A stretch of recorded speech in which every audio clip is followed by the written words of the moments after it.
TV, kuhabarisha, kuelimisha na burudani tele. In our hotels shut down. Hundreds of jobs were lost. Many people who were supplying to those hotels shut down. The two most important hotels in Nyeri is the Outspan Hotel and the Treetops Hotel, and they are always run together. The Outspan Hotel was for sale, and my children were interested, and I encouraged them.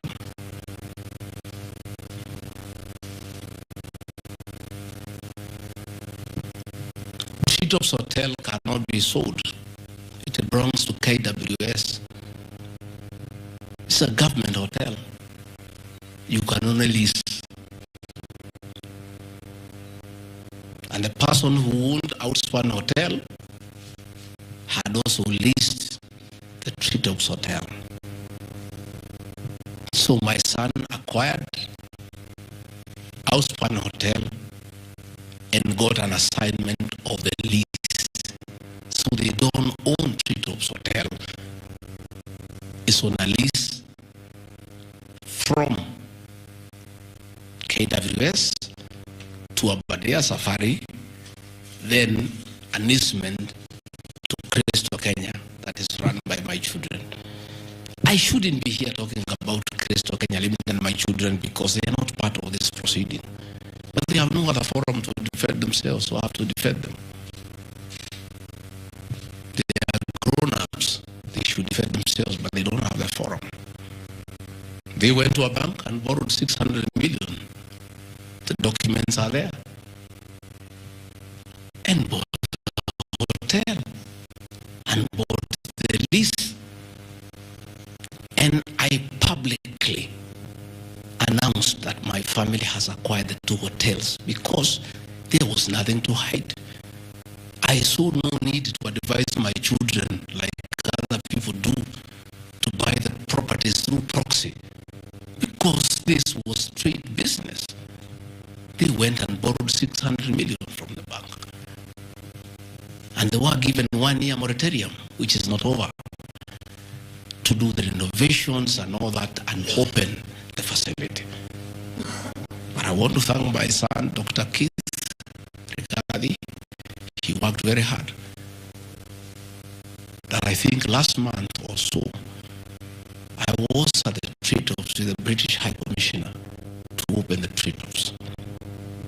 The Treetops is so important to the people of Nyeri and the Abadea ecosystem.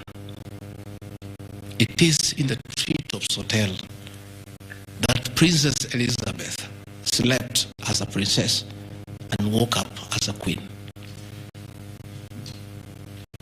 And when that facility was shut down, it was very devastating to the people of Nyeri and the Abadea ecosystem. So when the people of Nyeri heard that the son of the deputy president is interested in leasing that facility from KWS and reopen it, there was joy and jubilation in the Abadeas. Since this hotel opened, 45 Kenyans are back to work. The Mambo we talked about during our campaign are supplying vegetables to that hotel. The local butchers are supplying meat to that hotel. The traditional Moboko dancers come every weekend to entertain the tourists and get some payment. The tourism circuit of the Abadea is back because of these two young men who are now being demonized as crooks, as criminals, who should not invest in their own motherland because they are the sons of the deputy president. The deputy president of the Republic of Kenya spends a lot of time in one of his functions that he has been given by the president to coordinate development partners and look for investors. Why should the deputy president go to look for foreign investors when his own children can invest at home? Children of many other people I know hide their money in Dubai and Cayman Islands. They don't want to invest here. What crime have the children of the Deputy President of the Republic of Kenya committed by borrowing money from a bank to buy a hotel and spur tourism, create employment, and spur business within the local environment? These boys are so demoralized, asking me, Dad, why didn't you advise us that it's a crime to be your children, that we have no life of our own, that we shouldn't invest in our own country, and if we dare to invest, we should do it at our proxy so that we conceal our identity? Are we criminals by virtue of being your children? That's a question my children are asking me.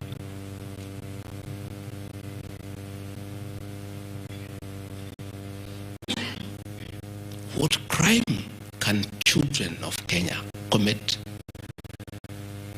to borrow money from a bank and start an enterprise and employ people and spur tourism? How unfair can a country be to its young population to condemn them for being enterprising? I'm being told by the National Assembly that I need to be impeached from office because my children have dared to borrow money, buy property in their name and invest in their own country. And for that, their father should be sent home.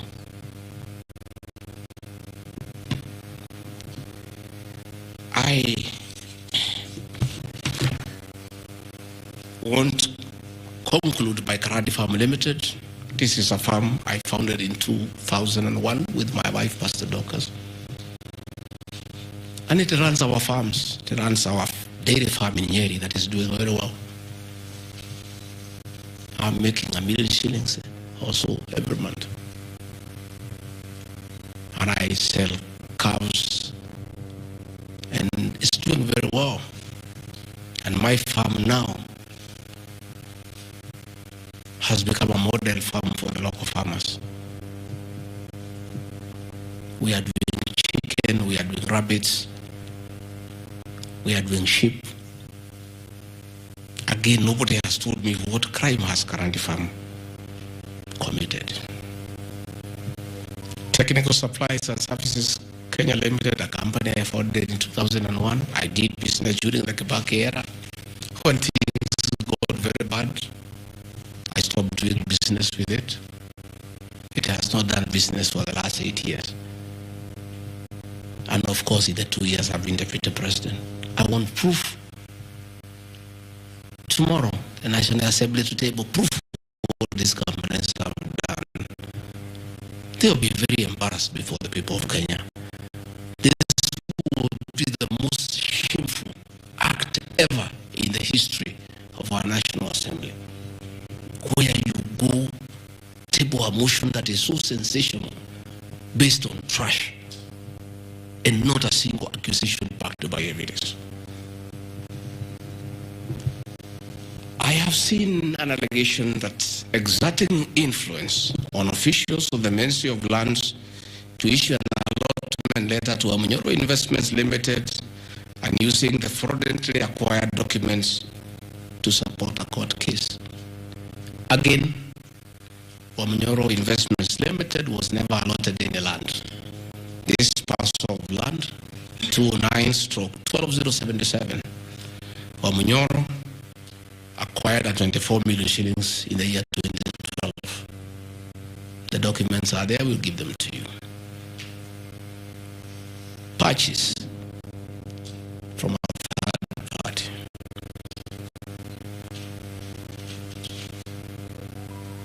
Somebody went to the National Land Commission and lodged a case and claimed the property belonged to him, a former senior officer in the Ministry of Lands.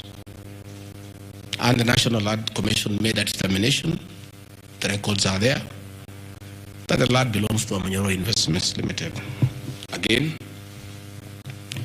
he went to the High Court in the year 2022. I was not deputy president. I made my witness statement before I became deputy president. I supplied all documents before I became deputy president. I did not file any evidence as deputy president. And the matter was concluded. And the High Court issued a judgment.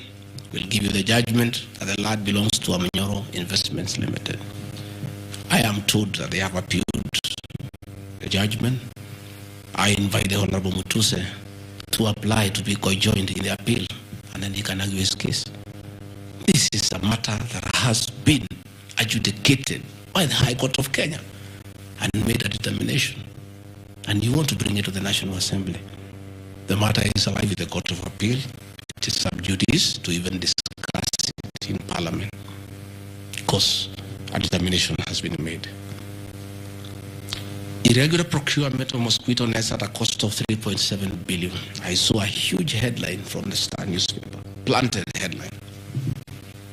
This is the most ridiculous headline I've ever seen. And this is the most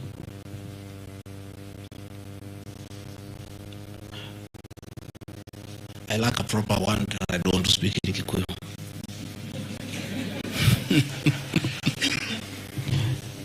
I think somebody needs to give me some water. What I want, I'm looking for.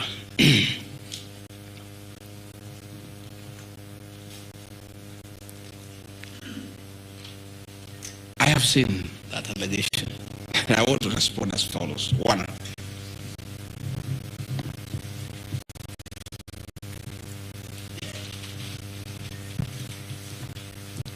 there is Andrew Mulwa. He has sworn an affidavit with the false allegations, and he had better be very careful, because he has made a statement on oath. In the affidavit, he says that the Deputy President was involved in KEMSA 3.7 billion irregular procurement of malaria nets, either directly or through proxies. Further,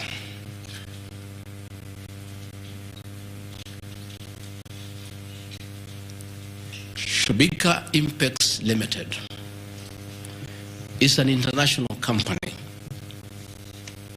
the fourth largest manufacturer of mosquito nets in the world.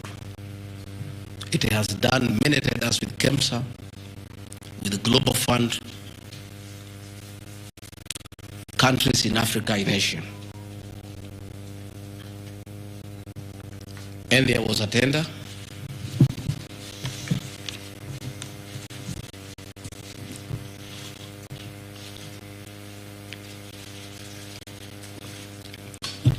There was a tender funded by Global Fund through KEMSA, and it was an international tender for manufacturers. The company owned by my son Christo Kenya Limited are not manufacturers, and they did not participate in any way in the tender. In any way. What happened is that in the year 2014, 8 years before I became deputy president, Shobika Impex Limited appointed Christo Kenya as their local agent, whose work is to do the errands and follow their supplies at the ports of entry. Christo Kenya did not participate in this tender. It was done by Shobika. KEMSA wrote to Shobika and said your tender was not successful because you had a problem with pagination of your security document. Pagination. Those of you who have done tenders, you number the pages. And if they are not right, you can be disqualified.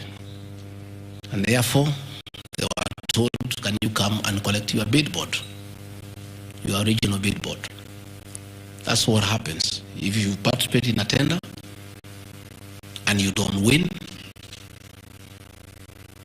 you are asked to collect your billboard. And they kept on coming to collect the billboard. It was not available for almost 3 months. And they asked the local agent, that is Crystal Kenya Limited, can you follow up on our behalf? We participated in this tender. We did not win. We have a letter asking us to collect the billboard. We are waiting for it because this is money that is tied as our agent in Kenya. Can you follow up? And that is why when my son on behalf of Crystal Kenya Limited went to KEMSA trying to follow up. And when it was not working, he brought it to my attention and I made a call to Mr. Andrew Mulwa asking, my son has been here. There's a little issue about a billboard of an unsuccessful tender. Why is it that this is money that is tied? And these are foreigners, these are foreign investors. We don't want to make life difficult for them. Please, why don't you release it to it unless there's a problem? No, he said, no, the matter is under investigation. That is why we cannot release it. The billboard is with the SEC. I said, fine. If the matter is under investigation, so be it.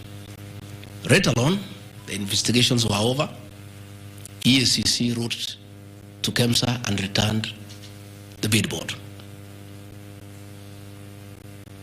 KEMSA in return wrote to Shobika and returned the billboard. End of story.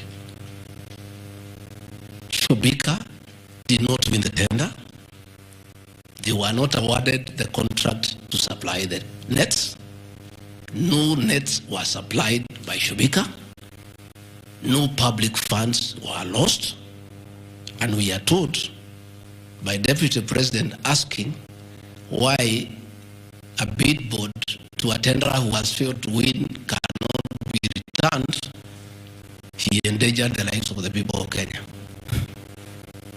That is how absurd the allegation is.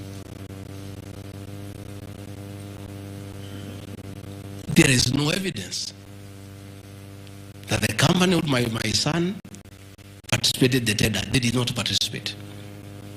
There is no evidence that the Deputy President interfered with the tender. The only crime is that urging so that we don't frustrate foreign investors. If they were not successful, why are you keeping their tender security? You need to give it to them. And it was a lot of money. I think it was 500 million or something like that. So I want to say these are very ridiculous, and I take great exception to the headline by the Star. Please, we'll give you the documents. Tell us, where was the Deputy President involved in that tender? This is a tender that never was. And for the record, to show that this tender had no problem, after the investigations, during the investigations, the CEO, Terry Ramathani, was suspended to allow investigations as it should be. And Mulwa became the CEO. Mulwa was not there during the tendering. He came after the tender had been annulled. And he was dealing with the aftermath of the annulment of the tender, that is returning the billboards, sending document to ACC. After investigations by EACC and the Senate were concluded, Terry Ramadhani was appointed by President William Ruto as the Deputy High Commissioner to India. That tells you, because when those appointments are made, the head of public service rights to ACC, BCI on issues of integrity. Terry was cleared, which means there was no scandal. And again, and most important, no public funds were lost, no nets were supplied. Therefore, this is another fishing expedition to just justify the 5.2 billion. I think that is why they were putting the 3.7 billion to make the maths to add up. You know, when you want to talk big figures, you must look for 3.7, 600 and all that. Even all these things I've read here, if you take your phones, we are nowhere even, we have not reached 2 billion. Because Olive Garden 400 million, Queensgate Apartment 600 million, Allspan and Treetop 600. So these are just figures that were being put to the people of Kenya so that they can see us into bad light. Unnecessary and expensive renovation at the official residence in Karen and Mombasa. How Mutuse knew is unnecessary, I don't know. He has never been here. You guys were here before. When President William Ruto was deputy president, he was denied funds for 5 years. This place was in very high state of disrepair. It took me 7 months to move in. The roofs were leaking, the toilets were blocked, the septic tanks was broken down, the borehole was broken, there was nothing. Parliament, in his own wisdom, allocated funds for the renovation of this residence. As deputy president, I have nothing to do with public expenditure. In fact, at that time, the accounting officer between 2022 and 2023 financial year was the State House Controller. Procurement was done, tender was awarded, and the renovations were done. As you can see, the place looks good.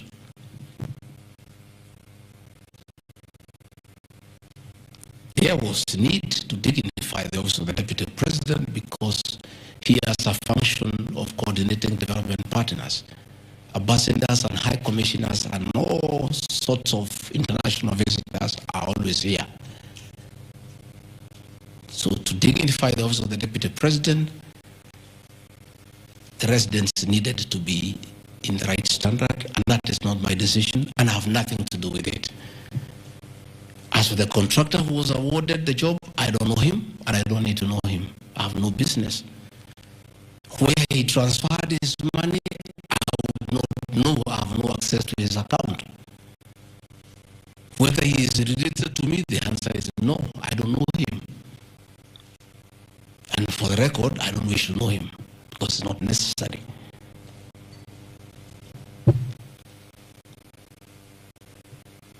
Government expenditure is audited every year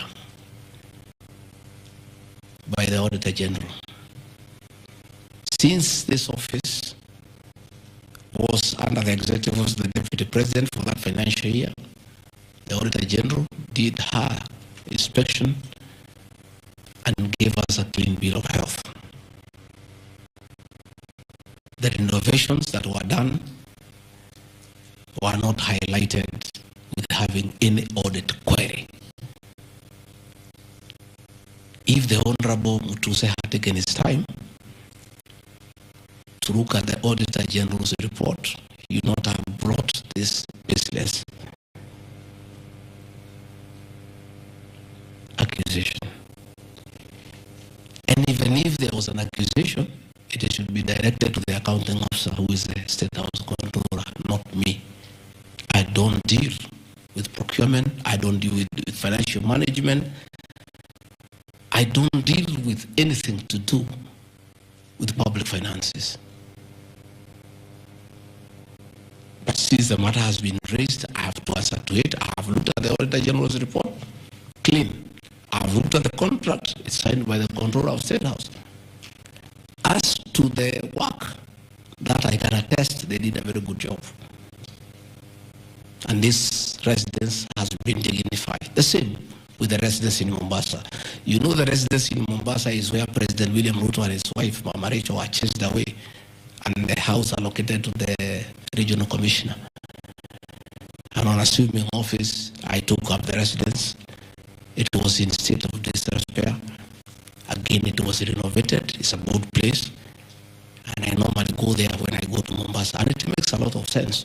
Because before the renovation of that residence, anytime I went to Mombasa, I normally have a huge delegation of security people, hospitality, and all that goes with the office, not really me. The bills were very expensive. It makes a lot of sense to have an official residence for the Deputy President in Mombasa, so that when he is there, you cut down on public expenditure.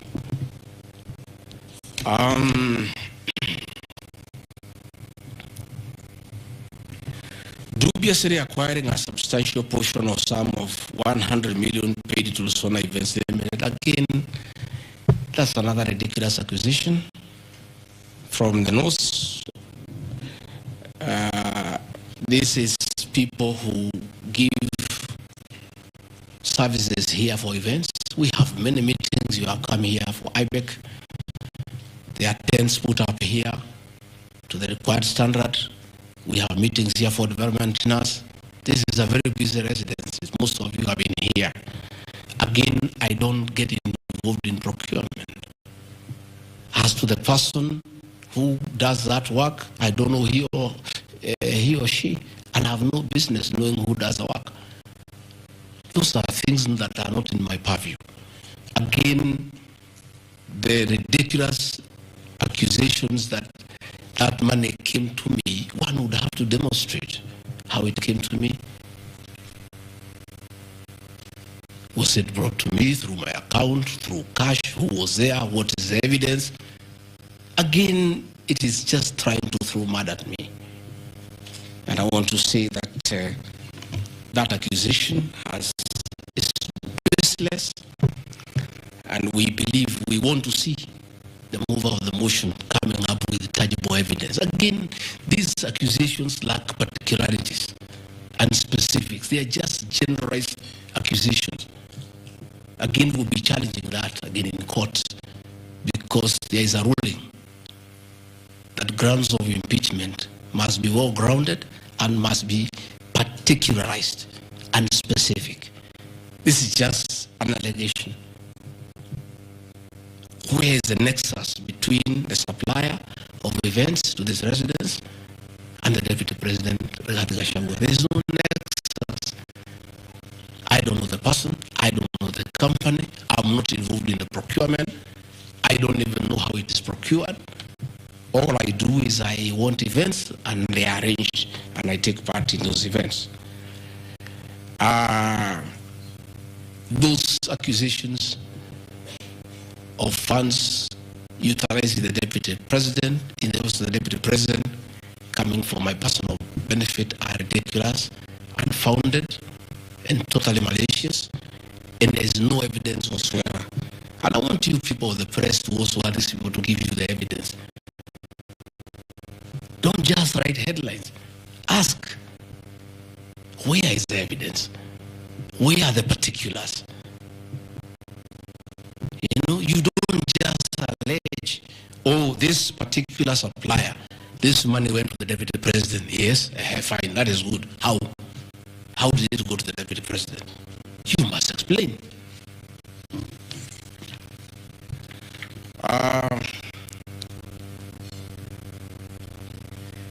Alleged sensational but false allegations against Lady Justice Esther Minor. It is alleged that the special notice of motion at ground 4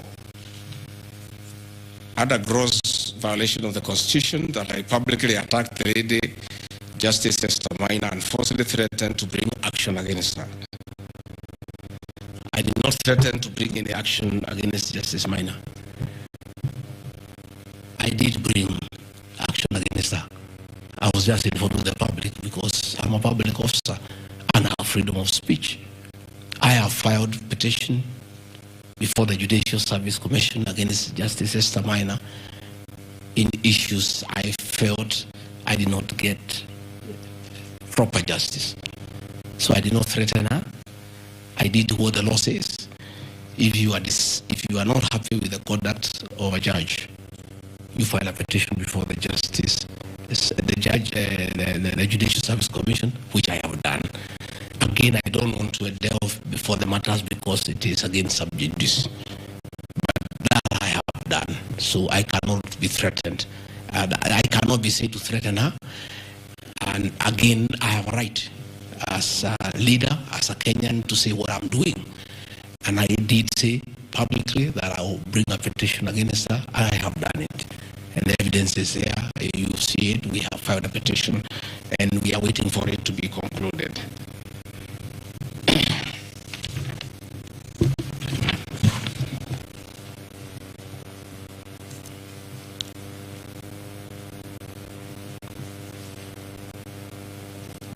Again, I want to emphasize that my statements are protected speech consequent to a decision by the land judge in a matter involving my personal assets, which I disagree with and found to be wholly unfair. The matter having been concluded at last stage, my criticism of the decision was not sub judice, nor in any other manner prohibited by law. While I respond to the ruling of the land judge, I was in absolute disagreement with it. Contrary to the assertions, the special motion, I did not forcefully threaten to bring action against the learned judge. I took legal action available to every citizen of Kenya. 2 of the Constitution, which allows any person to petition the Judicial Service Commission for the removal of any judge. Again, I say Vipingo Beach Resort belongs to the estate of the late Governor Gachagua. It belongs to the estate of the late Governor Gachagua.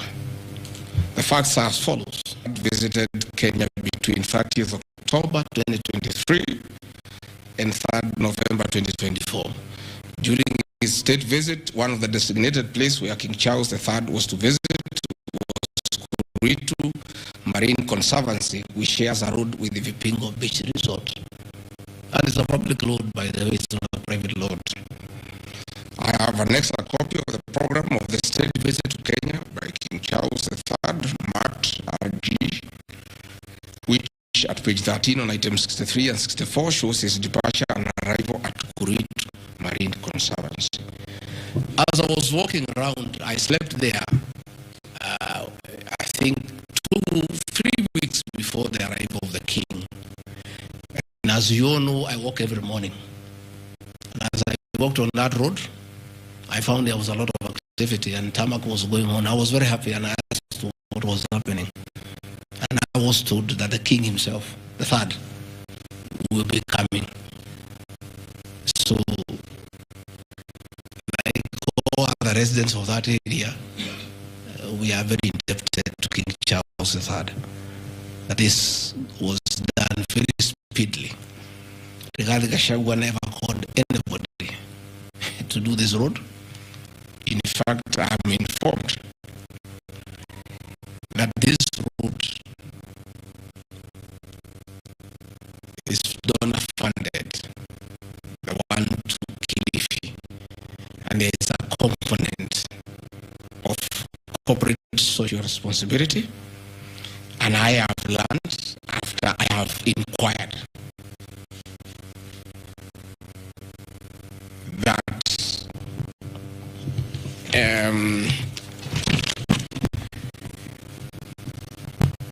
these people of there is a main road, and I am made to understand that Kuritu Marine Conservancy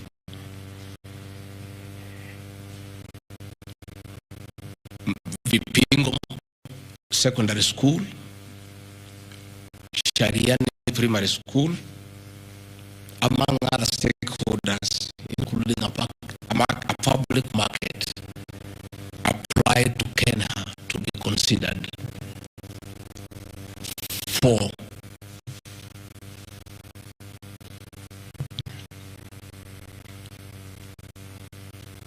corporate social responsibility. And I think the issue of the king hastened that request. And that's why I said we are grateful to the king. Again, I invite evidence to show that I influenced that road. In any case, I would like to know the member of parliament for that area how he will vote in this motion. He should be a very happy man.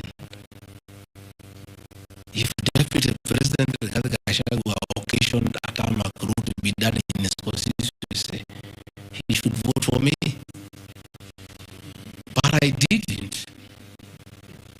And when I went there at that Shariani market, people were very happy with that road because I walk there in the morning when I sleep there. People are very happy with that road. The secondary school there, the boys and girls are very happy. The primary schools are there. And again, contrary to the assertion by the Honorable Mutuse, it's not a private road. And it is serving many people. A primary school, a secondary school, a market, and a whole community, including the family of the estate of the late Governor Adresses. We are just that were hastened by the arrival of His Majesty the King preferred.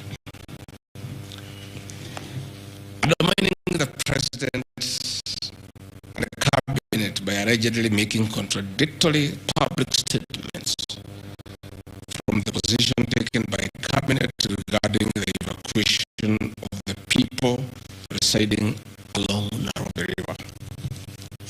To start with, for the record, President William Ruto has never complained to me that I have undermined him. If he has told that to Honorable Mutuse, I would like to know that he has complained to Honorable Mutuse that his deputy has undermined him. Article 147 of the Constitution provides the Deputy President shall be the principal assistant to the President and shall deputize for the President in the execution of the President's functions.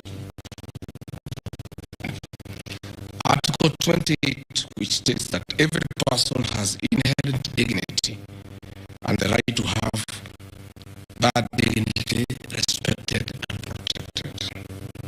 Article 29C, which states that every person has the right to freedom and security of the person, which includes the right not to be subjected to any form of violence from either public or private sources.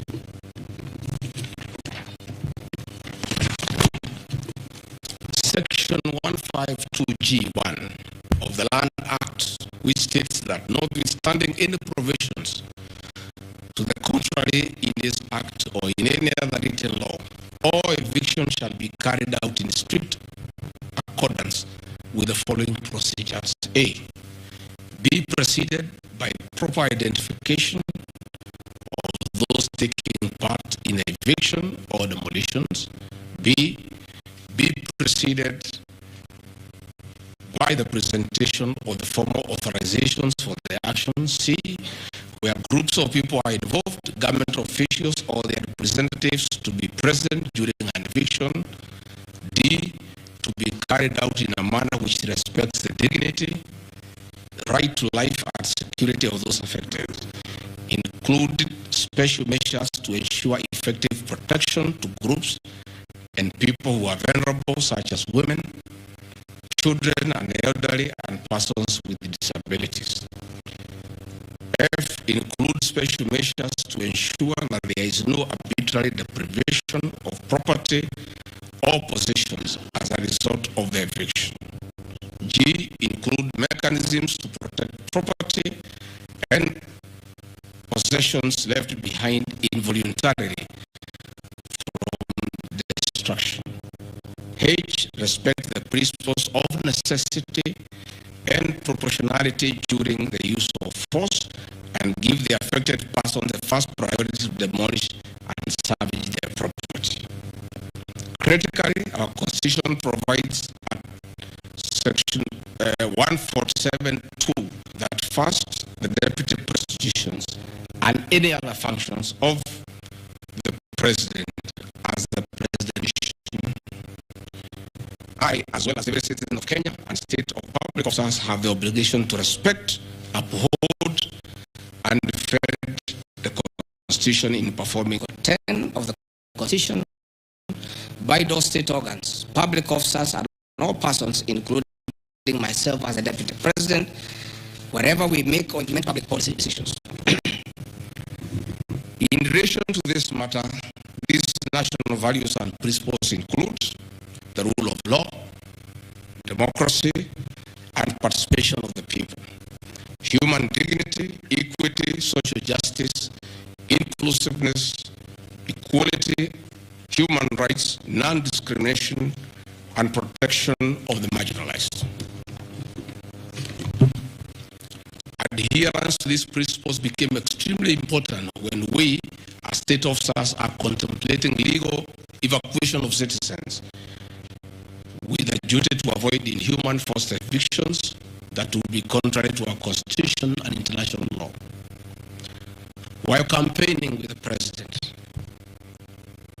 and subsequently when I was sworn in as Deputy President, you can remember, I promised as a key pillar to the Kenya Kwanza government that there will be no forced and unlawful evictions, and that all evictions shall be human and entail legal compensation. You remember my inauguration speech. I said never again shall this administration carry out inhuman evictions in a brutal manner as was done in the previous administration. I and my office as the Deputy President have undertaken extensive engagement with all parties in regard to the cabinet decision on eviction, which I fully support, including the Nairobi River, which is an entity under the ODP and County Government of Nairobi. Adherence to these principles become extremely important when we as state officers are contemplating legal evacuation of citizens with a duty to avoid inhuman forced evictions that would be contrary to our Constitution and international law. Guideline number 6 of the United Nations General Assembly, guidelines for the implementation of the rights to adequate housing, prohibits forced evictions, and the state should ensure that any eviction under domestic law are fully compliant with international law. The guidelines further require meaningful engagement with communities to ensure that the rights of residents are implemented cooperatively without the need for eviction procedures or police enforcement. I have supported the implementation of cabinet directives on the eviction, safe for the fact that on being informed that each person residing along the Nairobi River was being evicted and paid only 10,000 shillings, which I and many other Kenyans felt inadequate compensation for eviction. I insisted that the government should abide by constitutional dictates and international norms while implementing any cabinet decision, including eviction, and maintain the dignity of citizens of Kenya facing evictions. My statements did not and cannot be construed to undermining the President, because the President, like me, sought to defend the very Constitution. I hope I'm very clear. Am I clear? I cannot, I will not oversee, supervise, forced, brutal eviction against the people of Kenya. That I will not, and I can't. President William Ruto and I on the campaign trail gave a solemn undertaking to the people of Kenya administration, that will never happen. So when I was asked to oversee brutal, inhuman eviction against innocent people without notice, without compensation, without due regard to what the Constitution says, I found it very, very difficult, and I rescued myself and allowed the CS for Interior, the Head of Public Service, the PS for Internal Security to proceed. If that is the reason why Rigathi Gachagua should be impeached as Deputy President of the Republic of Kenya and sent home for refusing to undermine the Constitution, for saying no to brutal and inhuman eviction of poor Kenyans, let it be. Undermining devolution by allegedly holding a meeting in Nairobi. Good people. I'm sure you are as embarrassed as I am.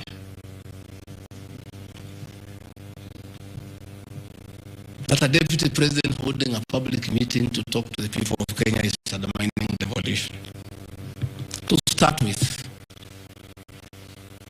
Deputy President Rigathi Gachagua, in the duties spelled out by the President under Executive Order number 1 of 2023, he has the duties to coordinate intergovernmental relations.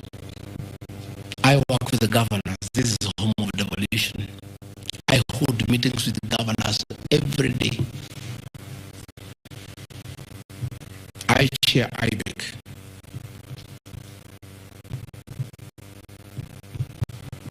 I cannot be accused, and I need evidence tabled that I undermined devolution. The motion alleges that on 29 September 2024, I unlawfully interfered with the running of the Nairobi City Council government by holding a public rally where I allegedly incited citizens against lawful directives of the county government on planning and relocation of markets. This is my response. It is not true that I incited citizens against the lawful directives of the county government as alleged. I wish to clarify and point out that when I held the public rally, I merely requested the governor of Nairobi County to speak and listen to grievances which were being raised by the market traders. Videos will be produced tomorrow in the National Assembly. I, Rigathi Gachagua, asking Governor Sakaja to take time to listen to the people and listen to their grievances. The traders had sought me out to intervene and request the governor on their behalf. They would have had no business coming looking for me. All I was saying is listen to the people. Before you relocate them, have public participation. Most of those traders have lived in Wakulima market for 40 years. Or the extra cost of going to the new relocation. And I think the traders were right. Requesting a meeting with an elected leader is their right. And when they requested me to go and meet them, because they were desperate and they needed somebody to hear to them, I did go and speak to them. Again, this motion alleges that on 20 September 2024, I unlawfully interfered with the running of the Nairobi City Council by inciting citizens against law directives of the county government. The leadership of Nairobi business traders approached me sometime in March 2024 at my official residence to discuss multiple issues affecting business and requested engagement in the resolution and intervention on these issues adverse to business. Consequent to this meeting, I directed that short medium and long-term strategies be undertaken, coordinated by the Office of the Deputy President, to address the issues raised that are cross-cutting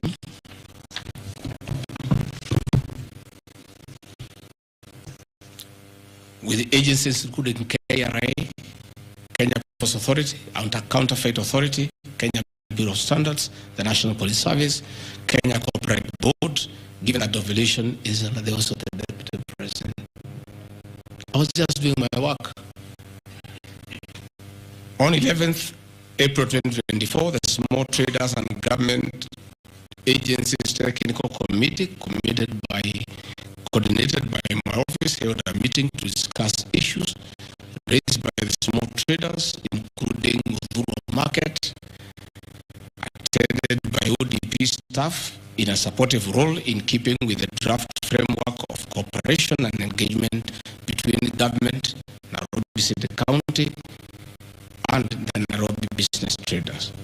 Subsequent to that meeting, a meeting on 24th April 2024 between Nairobi City Council and the Nairobi Small Traders and numerous others, the ODP on 22nd July 2024 invited His Excellency Johnson Sakaja, amongst other state officers, to a meeting at ODP. Officers scheduled for 22nd July 2024 to review the draft framework of the cooperation and engagement between the small traders and the government of Kenya. On 3rd September 2024, the ODP wrote to Governor Johnson Sakaja and all other stakeholders, submitting a final combined draft of the framework for review and feedback. After all the engagement between all the parties and the draft framework, Governor Sakaja decided to arbitrarily proceed with the relocation of Udhuru Market. That gave rise to the cry by the people. Meetings had been held, a framework had been agreed on. And as an elected leader, as Deputy President, I think going to listen to people who are in anguish, who are crying, is responsible leadership. The government would like to know how members of parliament would want to send me home for going to listen to people who are crying that they need to be listened to by allegedly holding meetings to fight alcohol.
Mambo Leo TV, kuhabarisha, kuelimisha na burudani tele.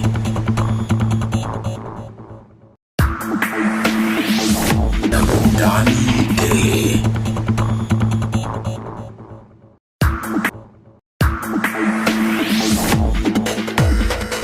Mambo Leo TV, kuhabarisha, kuelimisha na burudani tele.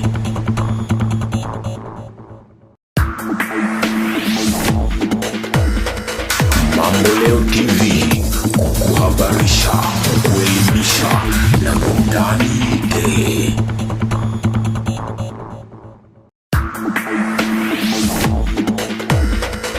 Mambo Leo TV, kuhabarisha, kuelimisha na burudani tele.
Of Kenya to know the allegations against the Deputy President and his responses. And as you have heard, though you are not judges and you are not of Kenya to know the allegations against the Deputy President and his responses. And as you have heard, though you are not judges and you are not advocates, there is nothing here that violates the Constitution. There is no gross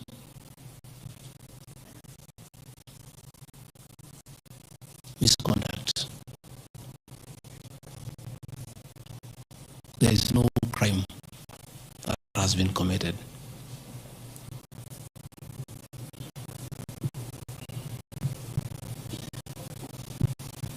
I'm innocent on all these charges, and I want to clarify my apology yesterday to the President did not in any way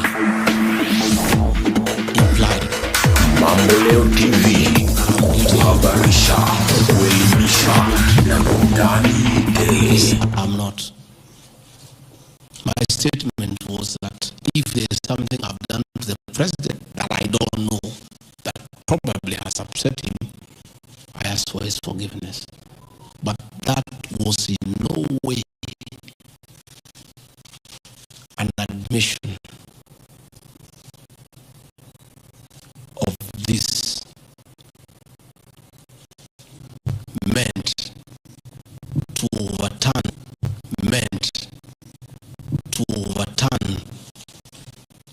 the will of the people.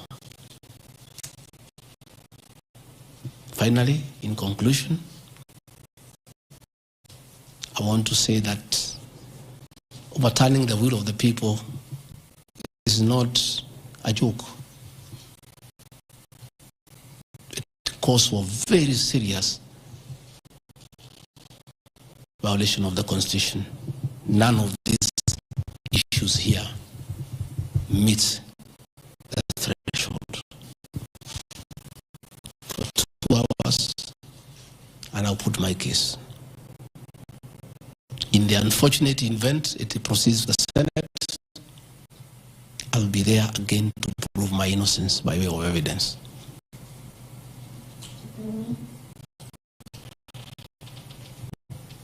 When I called this press conference, there was a lot of speculation.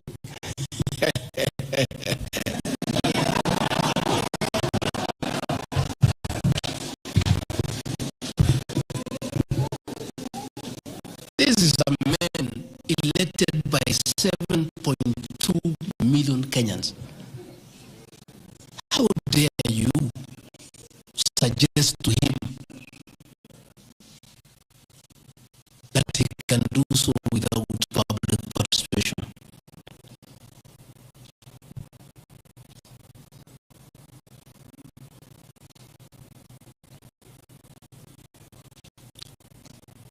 I have no intention whatsoever to resign from this job. I'll fight to the end. I have tremendous respect for our judiciary and the professional judges of the High Court, the Court of Appeal, and the Supreme Court. And in the professional manner, they have handled serious issues affecting Kenya. The impeachment of a deputy president elected by 7.2 million Kenyans is not a small matter that can hastily be decided by a few members of parliament and senators and wish it away.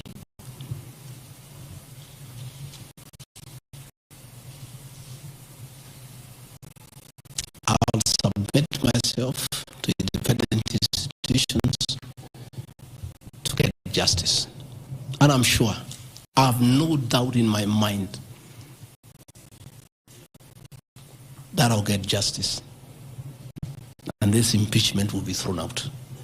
And I'll carry out my duties as deputy president. That is why anybody sending feelers to me to resign is a joker. And I found a few of people using my friends to come and sweet talk to me. Please, my friends, I don't want to become enemies with you. When you are given such silly messages, don't bring them to me. I have no intention. I cannot resign. I did not give myself this job. I was given by the people of Kenya. I've done nothing wrong against the people of Kenya whatsoever. I've worked hard. I've been very loyal to my boss, President William Ruto. I have worked hard every day.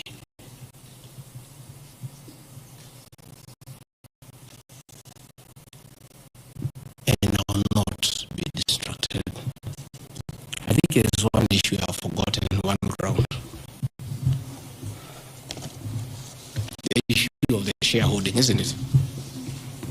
Even you guys can remind me if there is one issue that I have not dealt with.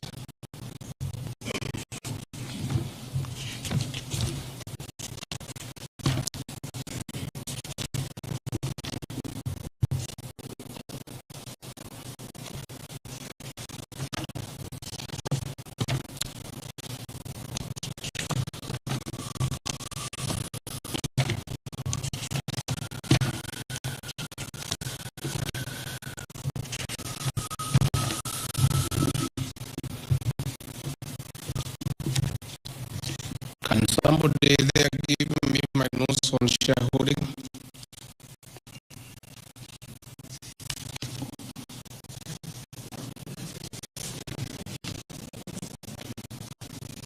Yeah, I have them here. That's okay. Yeah. This is an important one.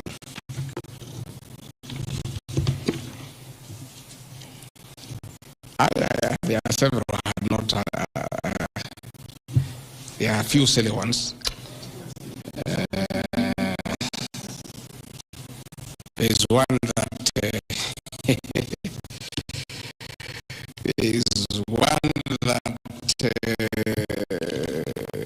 I'm conniving with cartels in the tea sector to block KTDA from implementing guaranteed minimum returns that would benefit small traders.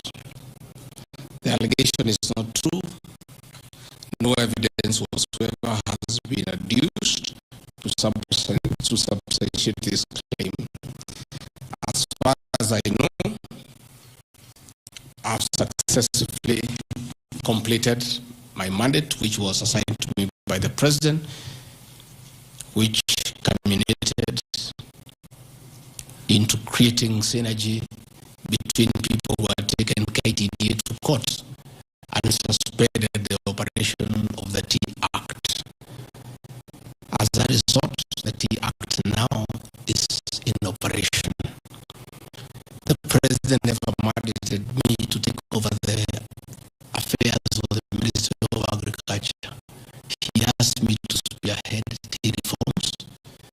I did the tea conference in Kericho, brought all the stakeholders together, and as a result, I created a synergy among all the stakeholders, and we agreed that those people who had gone to court withdraw the cases, and now the Tea Act is operational, and that was a meaningful reform of tea in Mombasa.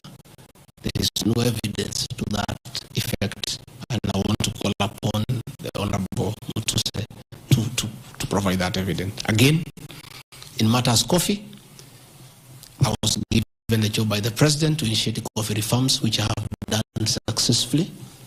I held the coffee conference in Meru for 3 days in 2023. For the last 2 years, I've been working with stakeholders, including members of Parliament and the Senate. We'll see the reintroduction of the Coffee Board of Kenya without putting profit. We have also recommended the reintroduction of the Coffee Research Foundation or the Coffee Research Institute in Roido to work on better varieties and drought-resistant crops. Through my efforts, again, I've completed my work. The 2 bills are before the National Assembly. I call upon members of the National Assembly immediately after the impeachment process. Absurd that I have taken control of a local cooperative society in Madera constituency where I was a member of Parliament. This is false. I should be told which society by name, because I know all the societies. I know all the farmers by name. It's really ridiculous. Again, there is no evidence. There is nothing. It's just trying to spoil my name before the people of Mandela who elected me as their member of Parliament. None of my family members, allies, or associates are in control of any cooperative society in Mandela. That one I had done. In shareholding, by virtue of the provisions of the third schedule of the Political Parties Act, the constituent parties of Kenya Kwanza Coalition entered into various agreements which were deposited with the Speaker of the National Assembly and the Speaker of the Senate for purposes of Article 108 of the Constitution of Kenya.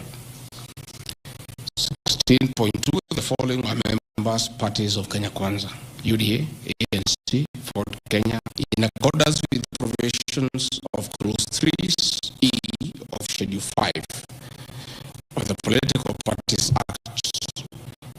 Each of the agreements contained in a power-sharing development agenda so that you know when I talk about shareholding, I'm not talking about